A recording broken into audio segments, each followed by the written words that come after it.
Welcome back to MLB Tonight. I'm Robert Flores, here alongside with former GM Dan O'Dowd and baseball researcher Sarah Langs. MLB Draft Combine is coming up. It's always an exciting time. Dan, what can we expect? What are you going to be looking for? Well, Robert, for me, this is one of the most important events on the baseball calendar each and every year. If you look at it, all the clubs get a chance to answer the questions they have on the players. And then all the best players in the country get to showcase their skills in front of 30 clubs. So, I mean, I'm just really excited to see what's going to happen. Sarah, it's a 4-day event. It's held at Chase Field in Phoenix. What advanced metrics can players and viewers expect to see? I mean, there's so much data with this event. Part of why I love it so much. And I've been there every time this has been held. So glad we're back again. For pitchers, you got pitch velocity.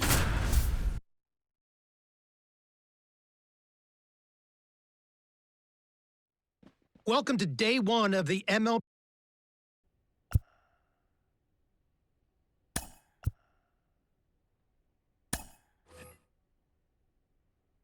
Sarah, BP started now, and this is where the scouts really bear down.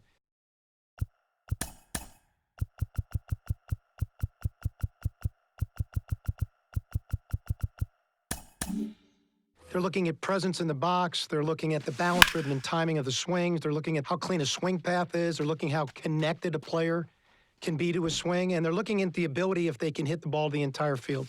And there's so much data that comes along with BP.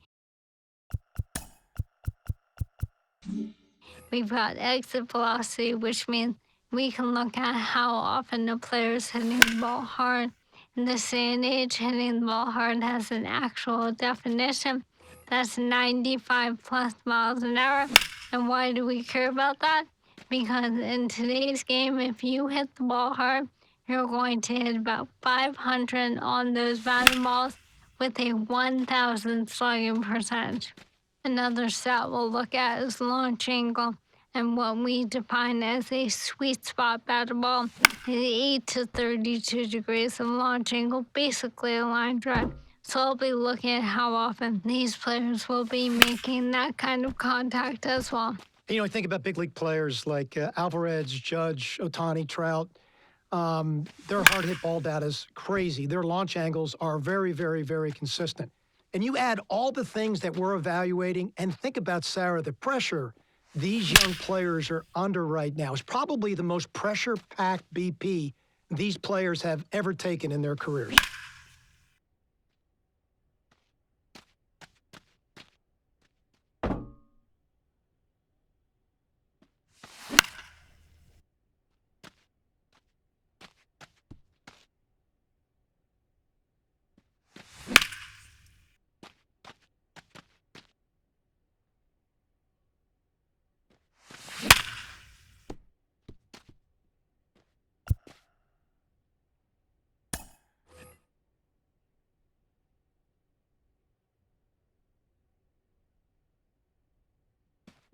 So we're now into outfield play. This is kind of one of my favorite parts of the combine. Scouts look at this from a variety of different perspectives. They're looking at breaks and angle to the ball, which is crucial for above-average defensive play. This part of the drill, we're looking at how quickly they get to the ball, how under control they are, and the strength of their throws and the accuracy of the throw.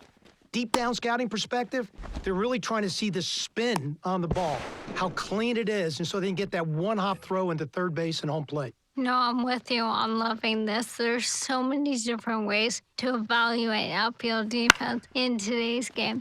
Of course, we can measure that arm strength. We can look at that accuracy of those throws, as you were saying. We can also measure speed, which is such an important part of playing the outfield. If you're not fast enough in the outfield to get to that ball, everything else is moot. So we can really measure all different aspects of playing the outfield. And when you look at some of these players and then you think about the great right fielders, which is the arm strength position in our game, and you think Acuna, and you think about Tatis, you think about Kyle Tucker, Jason Hayward for a long period of time. And Sarah, pay particular attention now how they're making the outfielders move to the ball. They're trying to really see body movement and body awareness and how under control they are athletically when they go to execute this particular skill. Well, as you said, right field is indeed the premier arm strength position in today's game, and I've got a number for you on that. In 2023, right fielders had an average max effort arm strength of 90.9 miles an hour. That means the top 10% of all right fielders' throws averaged almost 91 miles an hour. That's really incredible to think about. And if you think about it in a game, when you're trying to build a complete roster, part of it is your defensive acumen. So when you have corner outfielders in particular that can really shut down a running game, that means it changes the whole dynamic of positioning from a competitive standpoint. And so these little simple drills, scouts are now projecting how those players will affect their ability to put that kind of defensive team on the field at the major league level.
With the 19th pick of the 17th round, the San Diego Padres select Manny Richards, a center fielder from the Central Region.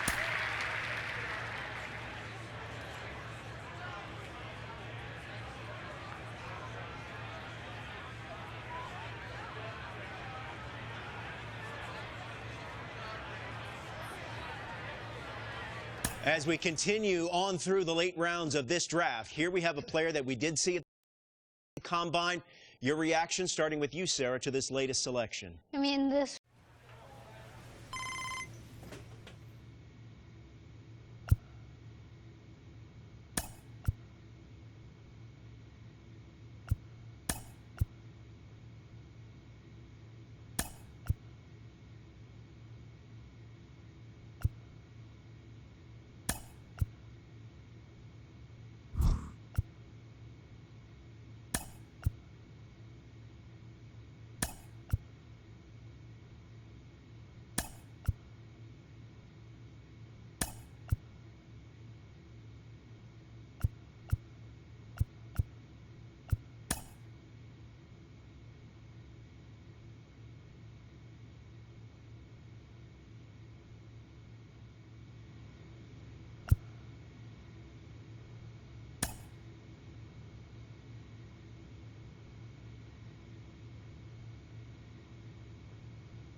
And welcome to the game, everybody. Glad you've joined us. It's opening day on the show.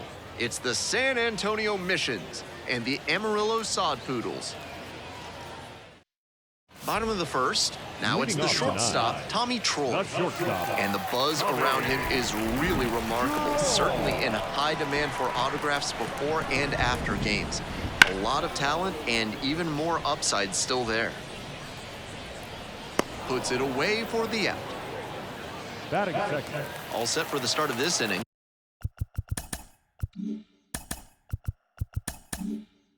And now the center fielder, Manny Richards. That's down and in. Now, his skills at the plate and in the field allowed him to excel in the amateur ranks. The question is, will that prowess translate to the professional level?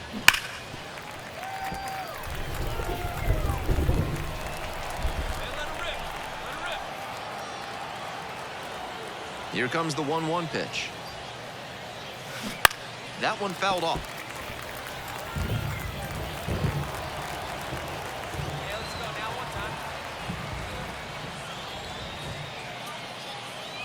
Swing. Drive. Forget it. Long home run to right. An absolutely titanic shot. And they jump out front. It's 1-0. That ball was gone as soon as it left the bat. He absolutely smoked it. And he rounds the bases in his very first trip to the plate. Way to go above and beyond. That's a good job to adjust to the inside fastball there. He may have been hunting something on the outer path, but he kept the hands in and blasted that one out for the round tripper.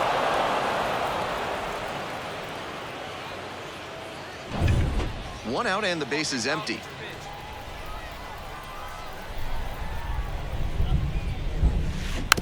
Now a tapper that rolls foul. Hey, see it and rip it up there, kids. See it. The 0-1. And it's a pop-up.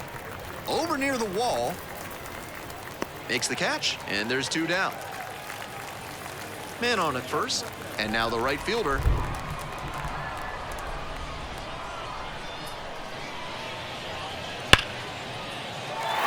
Lined, and that's a base hit. Makes the turn at second and heads for third. And it gets by. Coming to the plate. The run scores all the way from first. We're tied at 1. 1 down. The second baseman digs in now. 0-1 now. Out to center. Got it, and there's 2 away. We're coming right up. Digging in, the switch-hitting outfielder, Manny Richards. And already in this one, he's gone deep, hitting a solo homer back in the second inning. That was a nice boost for his team early on. Puts it in the air to center. And that is out number 3. Nobody on with 1 out. Here's the third baseman, Gino Groover. The 0-1 offering. In the air to center, Richards drifts towards it. Makes the grab, there's 2 gone.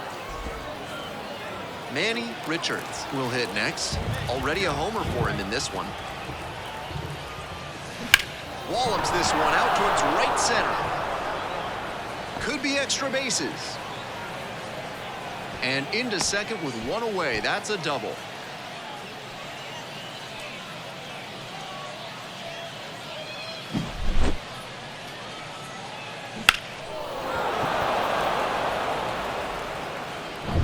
And now the right fielder. Now batting, right fielder, Tirso Ornella. Swinging a tapper and handles this chance. Now 2 away and they get a run across. 2 out and a runner in scoring position. Now at the plate, the catcher, number 98. And now an attempted steal of home. On the ground. There with plenty of time, inning over. So a run. Richards with a good game to help them get the win. Had a pair of hits, one of them a homer. Great game at the plate, and he certainly made a difference for them. Nice job to help lift them to the win.